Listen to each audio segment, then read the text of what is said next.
Insidious Chapter 3 is a 2015 supernatural horror film written and directed by Lee Whannell in his directorial debut.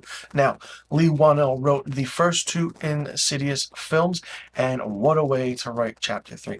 Now, this is a prequel film to the first two ones, which focuses on Lynn Shay's character of demonologist Elise. Now, we are focused on Quinn Brenner, who is a young girl, and she kind of wants to reach out to her mother who passed away a year ago. But she goes through different means and certain different paranormal phenomenon. And the aspect of how everything is done is very different. Dermot Mulroney plays her father, and there are scenes in this movie that are very different and that I had to be upped just to get that horror factor and feel for it. I absolutely enjoyed this prequel. A sequel for a first original idea is really, really difficult.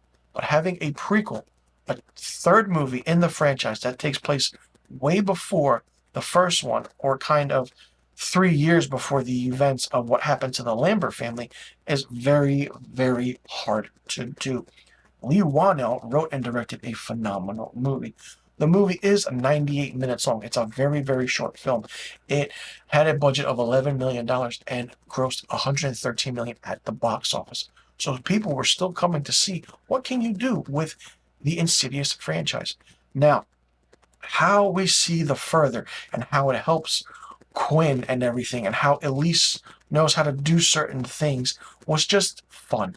We're in the further, we're finally in it, and what better way to do that than we see images of certain things, even with a new horror demonic entity called the Man Who Can't Breathe. The breathing, the wheezing, the talking. It's just very, very different. And the interesting thing about the Insidious Chapter 3 kind of logo or title sequence is that the three eyes in Insidious are the Roman numeral 3, but with scratch marks. So it's demonic, it's in your face.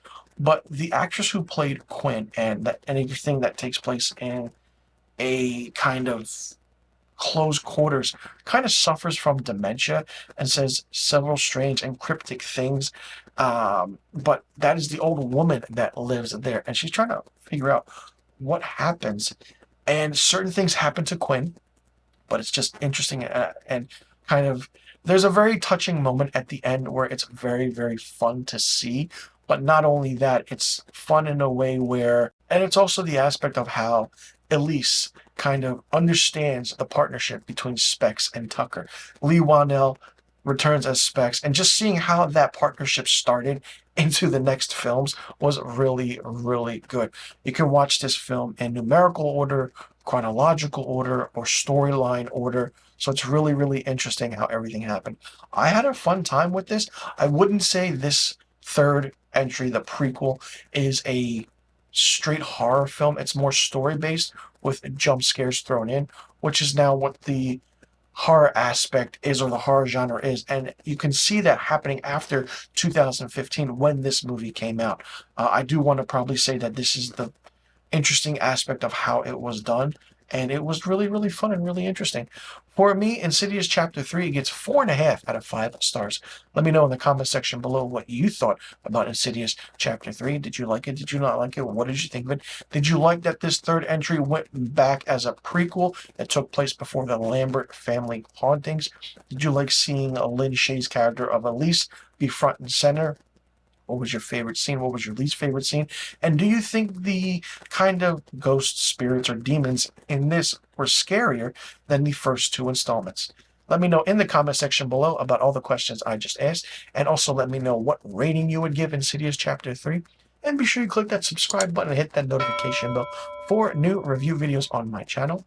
I'll see you all in the next review video, and be sure you tune in, and I'll leave a link in the description box below to my review of Insidious Chapter 4, or Insidious: The Last Key.